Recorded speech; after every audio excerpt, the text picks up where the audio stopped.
patologías de la región eh, de las glándulas salivales. Entonces, el día de hoy vamos a ver las enfermedades no neoplásicas. ¿Sí? Entonces, dentro de las enfermedades no neoplásicas, bueno, las enfermedades de las glándulas salivales en general se dividen en dos grandes grupos. Un grupo que constituye las enfermedades no neoplásicas y las enfermedades neoplásicas. Dentro de las enfermedades no neoplásicas tenemos la patología congénita, que sí es bastante poco frecuente, la cialoadenitis, es decir, todos los procesos inflamatorios infecciosos de las glándulas salivales, la cialoadenosis, que vamos a ver que es un proceso también benigno, pero sí crónico, y la obstrucción canalicular. Por el otro lado, las neoplasias tenemos en cuanto a neoplasias benignas y malignas. Entonces, vamos a empezar con las enfermedades neoplásicas. Entonces, vamos a hablar, dentro de las enfermedades congénitas de las glándulas salivales, tenemos tres fundamentalmente. Ya tenemos las aplasias, es decir, una ausencia completa de la glándula, o al contrario, glándulas accesorias, o también anomalías, diferentes anomalías canaliculares. Estas enfermedades son bastante raras, un poco frecuentes y están en general asociadas con otro tipo de malformaciones congénitas. La aplasia se caracteriza por una ausencia de las glándulas salivales. Si bien esto es compatible con la vida, sí produce muchas alteraciones en cuanto a la sequedad de las mucosas orales, como podemos observar acá. Es un niño que se ve prácticamente los labios secos, también la lengua. Esto se debe a la ausencia de la saliva. Y obviamente van a tener serostomía, que significa una ausencia de saliva. Generalmente se diagnostican como son congénitas a una edad muy temprana. Dentro de las otras anomalías congénitas tenemos las glándulas accesorias, que se diferencian de las glándulas aberrantes. Las glándulas accesorias son focos adyacentes a la glándula principal, es decir, pueden estar a nivel de la mucosa oral y también pueden estar adyacente a las glándulas salivales mayores. Y las glándulas aberrantes, que son también glándulas que van a aparecer en un territorio fuera del territorio glandular, es decir, que están lejos de las glándulas salivales. Por ejemplo, en este caso, es una mujer que tiene un nódulo, una tumoración en la región anterior lateral del cuello, la región supraclavicular. Tiene ecográficamente, es un nódulo sólido, y una vez que se ha hecho la biopsia, podemos ver acá la piel y este nódulo que corresponde, como podemos ver acá, a una glándula salival, con la presencia de acinos, ya sea, como vemos acá, que son acidófilos, que son acinos serosos, o estos acinos que son acinos tubulares de secreción mucosa. Ambos, tanto las glándulas accesorias o glándulas aberrantes, pueden ser funcionales y, como en la mayoría de los casos carecen de un conducto, la mayoría cursan con una fístula salival. Dentro de las anomalías canaliculares son muy raras y tenemos las atresias, es decir, una ausencia del conducto. Por lo tanto, estas glándulas tienden a fistulizarse, y dilataciones de los conductos, que pueden ser también en forma de divertículos o quísticos. Muy bien. Dentro de las enfermedades no neoplásicas tenemos también lo que se refiere a la cialoadenitis. La cialoadenitis se define como una inflamación aguda del parénquima glandular. Esto se produce en la mayoría de los casos porque hay una infección, es decir, una colonización bacteriana a través de los conductos. Por eso el nombre de vía canalicular. Esta inflamación, que se produce primero a nivel del conducto excretor, se llama cialodicitis. Esta cialodicitis, es decir, este proceso inflamatorio a nivel canalicular, va a producir una interrupción de la secreción salival. Por lo tanto, esta interrupción de la secreción, la saliva se va a quedar a nivel de la glándula, y esto va a permitir que exista una proliferación bacteriana. Incluso pueden formarse colecciones, material purulento dentro de la glándula salival. Dentro de las causas, la causa más frecuente son las adenitis producidas por microorganismos, ya sean bacterianos o virales, vamos a ver más adelante. También tenemos agentes mecánicos, como ser las cialoadenitis obstructivas. Dentro de las cialoadenitis obstructivas tenemos la cialolitiasis como causa más frecuente. También pueden darse por desórdenes autoinmunes, el síndrome de Sjögren, la sarcoidosis, las cialoadenitis alérgicas, también la cialoadenitis en enfermos con VIH positivos, cialoadenitis necrotizante, cialoadenitis crónica esclerosante, etc. Son patologías, estas últimas, muy, muy raras. Entonces, una de las causas más frecuentes de cialoadenitis, especialmente en niños, es la parotiditis, es decir, la infección viral de las glándulas parótidas. Como les dije, es más frecuente en niños y tiene una etiología viral. Es producida por el paramyxovirus, pero también estos otros virus como el Epstein-Barr, la parainfluenza, el adenovirus, el enterovirus y algunos parvovirus pueden producir esta infección. ¿Cómo se caracteriza? Generalmente es una infección que tiene una incubación que puede variar de 12 a 24 días. Se caracteriza por una fase inicial donde presentan cefalea, anorexia, malestar general, febrícula y fiebre relativamente moderada. Posteriormente, entre las 12 y las 24 horas, las glándulas se ponen tumefactas, es decir, que aumentan el volumen. Generalmente es bilateral y pueden presentar fiebre mucho más alta, entre 39.5 a 40 grados. Como habíamos mencionado, puede ser bilateral, generalmente es bilateral, y el dolor se presenta durante la masticación o la deglución. Y una característica también de estas parotiditis, la parotiditis viral, es que la afección puede darse afección también de otros órganos, como ser de los testículos, de los ovarios, produciendo una orquitis o una oforitis. Incluso puede haber meningitis, encefalitis y pancreatitis. ¿Cómo se hace el diagnóstico? Obviamente se tiene que ver la evolución clínica.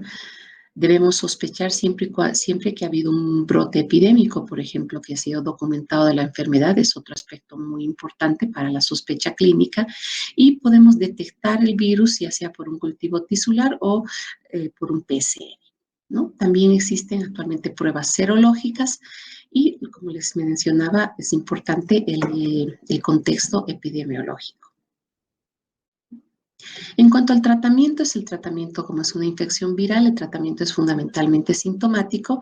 El paciente debe estar aislado hasta que haya cedido la hipertrofia glandular y se recomienda realizar una dieta blanda, ya que esto va a disminuir el dolor durante la masticación, que es de lo que se quejan estos niños.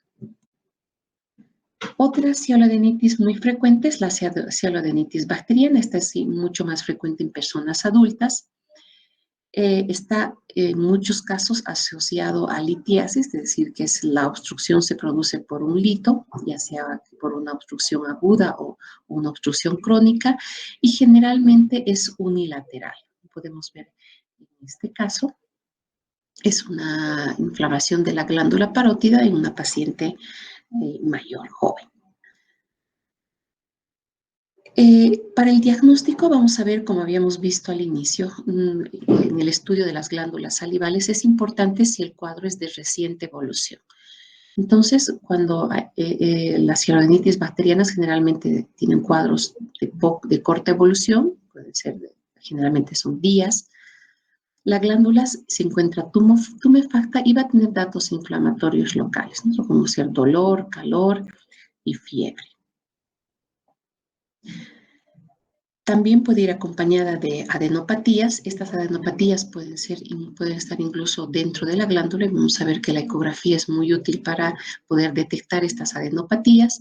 Puede haber compromiso del estado general, como fiebre, malestar general, anorexia, y un aspecto que nos permite hacer un diagnóstico es cuando nosotros hacemos en el examen físico una compresión a nivel de la glándula, podemos obtener ya sea salida de saliva espesa o purulenta a través del conducto pancreático o glandular. En cuanto al diagnóstico de la cialoadenitis, si bien es fundamentalmente clínico, también podemos ayudarnos de los estudios de imagen. Habíamos visto, una de ellas es la ecografía, en este caso, de las glándulas, donde vamos a ver un aumento del tamaño glandular. Esta es la glándula parótida, donde podemos ver que está aumentada de volumen. Hay una alteración de la ecoestructura. Normalmente las glándulas se ven mucho más hiperecogénicas que el músculo.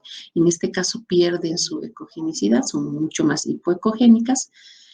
Pueden haber ganglios en el interior de la glándula y va a haber un aumento en el registro Doppler. Fíjense, me parece que es la glándula submaxilar, donde se observa así un mayor flujo vascular, esto por el proceso inflamatorio. Y por último, la TAC, donde vamos a poder observar un aumento de tamaño de la glándula. En este caso de la parótida derecha, podemos observar, la parótida izquierda está de una ecotextura normal.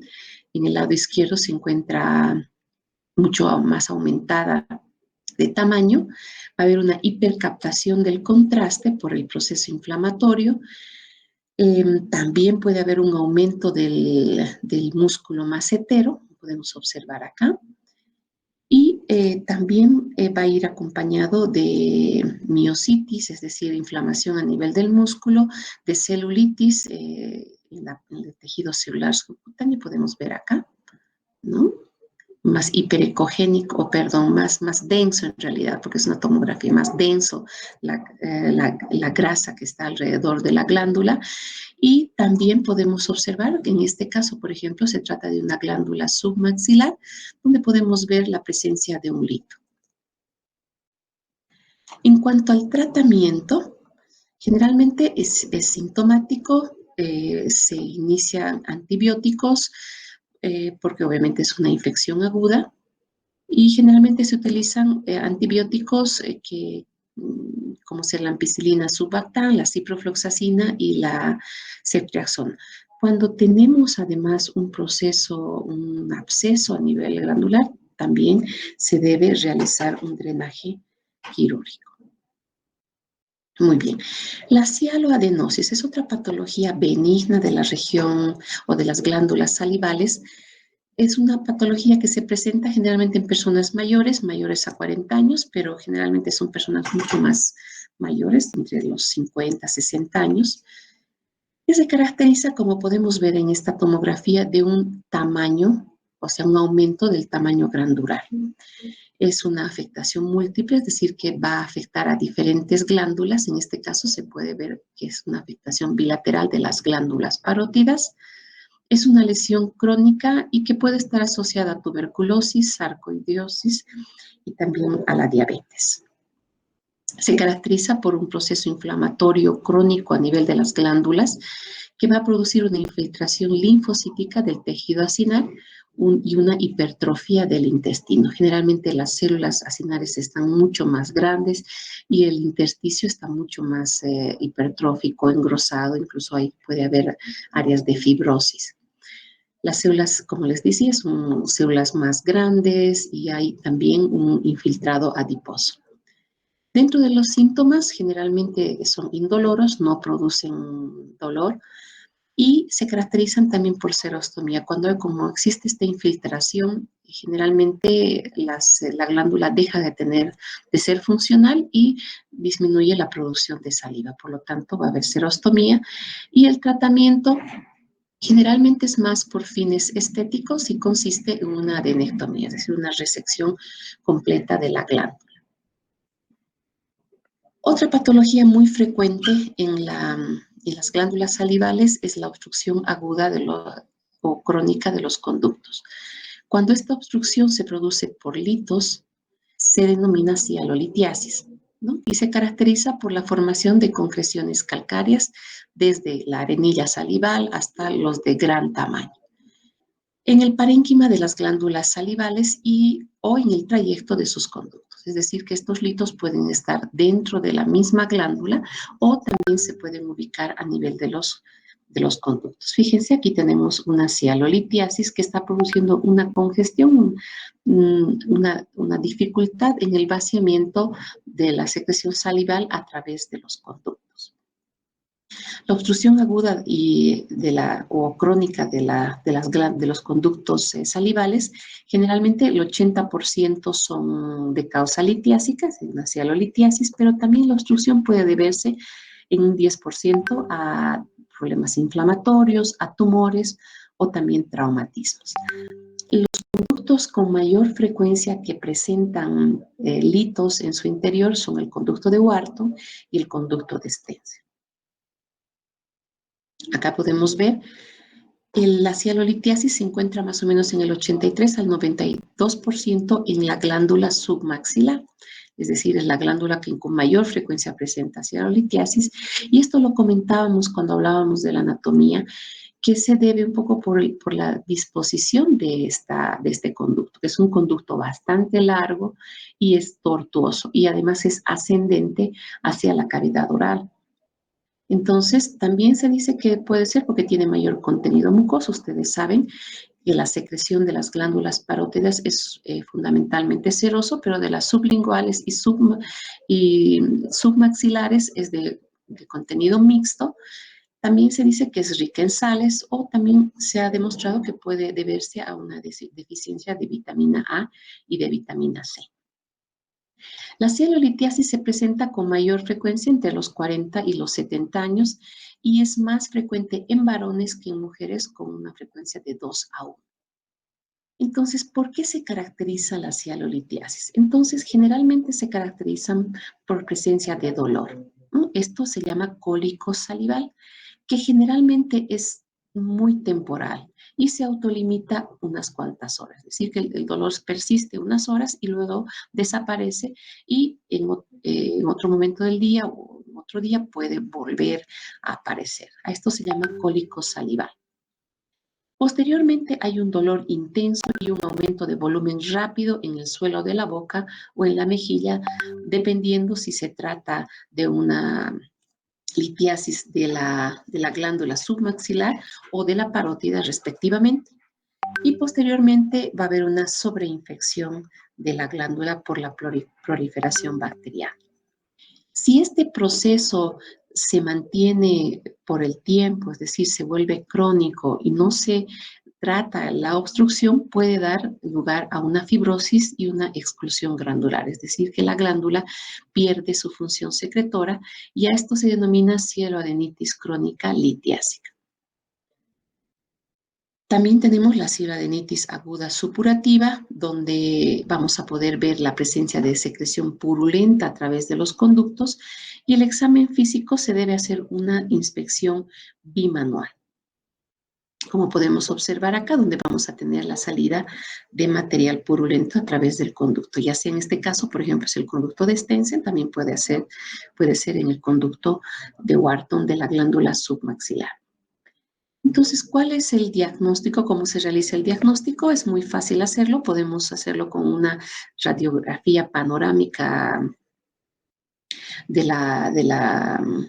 dental y vamos a ver que podemos encontrar una formación radiopaca que corresponde al lito, ¿no? Podemos ver cerca de la arcada mandibular la presencia de una imagen radiopaca que corresponde a un lito. También es muy útil la ecografía, donde podemos ver, por ejemplo, acá, este es el conducto de Wharton, donde encontramos acá la presencia de un lito y que va a tener una sombra acústica posterior característica de los litos. ¿Cuál es el tratamiento? El tratamiento se realiza una extracción y del lito. Se puede hacer además una marsupialización para permitir un adecuado drenaje y la adenectomía, es decir, el retiro de la glándula salival, especialmente cuando ya es una cialoadenitis crónica. Acá vemos un paciente donde vemos el piso de la boca por donde normalmente transcurre el conducto de Wharton y podemos ver esta masa, ¿sí? Se trata de una litiasis de la glándula submaxilar. Fíjense, en esta radiografía se puede ver claramente por debajo de la mandíbula la presencia de la litiasis radiopaca y se procede a la extracción del lito, ¿no? Se hace una incisión que va a comprometer el conducto y una vez que se ha abierto, se retira el lito. Podemos ver acá, se trata de un lito bastante grande que es retirado del conducto. Posteriormente a este procedimiento de poner puntos de sutura en toda alrededor de la incisión, se llama marsupialización. Esto nos permite que se mantenga abierto y pueda drenar y tener una cicatrización adecuada. Y por último, la adenectomía, que es un procedimiento que lo vamos a ver un poquito más adelante, cuando hablemos de la patología quirúrgica, cuando sí está indicada una adenectomía. Vemos el lito, un lito bastante grande, casi de 1 centímetro. Muy bien, vamos a empezar con lo que es la patología neoplásica de las glándulas salivales. Sí, los tumores de las glándulas salivales, si bien son poco frecuentes, tienen más o menos corresponden al 4% de los tumores de cabeza y cuello. Y es un desafío del diagnóstico debido a la gran variedad histológica y la rareza de muchos de ellos. Entonces, normalmente, si vamos a ver la incidencia de las glándulas, de los tumores a nivel de las glándulas, vamos a ver que más o menos el 85% de los tumores en general de las glándulas salivales corresponden en el 85% a la glándula parótida. Es decir, que la glándula parótida es el asiento de la mayoría de las lesiones neoplásicas de las glándulas salivales. Pero vamos a ver algo que es interesante. Fíjense, de este 85%, solo el 15% son lesiones malignas y el 85% son lesiones benignas. En segundo lugar, tenemos las glándulas, que son las glándulas submaxilar. Sin embargo, si hay un tumor que se encuentra a nivel de esta glándula, vamos a ver que el 50% son malignos y el otro 50% son malignos. Y cuando se trata de las glándulas salivales menores, es decir, que se encuentran a nivel de la cavidad oral, el 80% son malignos y el 20% son malignos. Entonces, hay una relación inversamente proporcional en cuanto a la frecuencia de las lesiones y al grado de malignidad. Es decir, y también en cuanto al tamaño glandular. Cuanto más pequeña es la glándula, mayor es la incidencia de lesiones o de la proporción de lesiones malignas. Ahora, generalmente estas lesiones se presentan generalmente en pacientes mayores de 60 años y también no hay que olvidarse que también las glándulas parótidas especialmente tienen nódulos intraparenquimatosos, es decir, nódulos linfáticos intraparenquimatosos y pueden ser el asiento de metástasis de tumores del cuero cabelludo y también del conducto auditivo externo, ¿no? Cuyo drenaje linfático va a ir hacia estos ganglios intraparenquimatosos. En cuanto a la etiología, se ha visto que está relacionada a muchos factores, uno de ellos las infecciones virales, como ser el virus del Epstein-Barr, el tabaco es un factor muy importante, irradiación, trabajadores en madera, mutaciones y también, por otro lado, la epigenética. Entonces, dentro de las lesiones neoplásicas de las glándulas salivales tenemos el grupo de las lesiones benignas. Dentro de ellos vamos a hablar del adenoma pleomorfo, que es el más frecuente, y tenemos el cistoadenolinfoma o también llamado tumor de Ward. Dentro de los tumores malignos vamos a ver que existen dos grandes grupos de tumores malignos. El primer grupo, que son los de bajo grado, que son los más frecuentes. Dentro de ellos tenemos estos tres tumores, que el carcinoma mucoepidermoide de bajo grado, el adenocarcinoma de células acinares, el adenocarcinoma de células basales. Y las de alto grado tenemos el carcinoma mucoepidermoide de alto grado, el carcinoma adenoideo quístico, el adenocarcinoma, el carcinoma espinocelular, el oncocítico y el carcinoma adenoescamoso. Entonces, según la frecuencia, perdón, un poquito. Según la frecuencia, vamos a ver 4 de estos tumores. Vamos a ver el adenoma pleomorfo, el cistoadenolinfoma o tumor de Warthin, dentro de los tumores benignos, y dentro de los tumores malignos vamos a ver los más frecuentes, que sería el carcinoma mucoepidermoide y el carcinoma adenoideo quístico. Bueno, vamos a terminar por hoy acá, porque el tema de los tumores malignos y benignos es un poquito más largo y lo vamos a ver en una clase completa. No sé si es que existe alguna pregunta.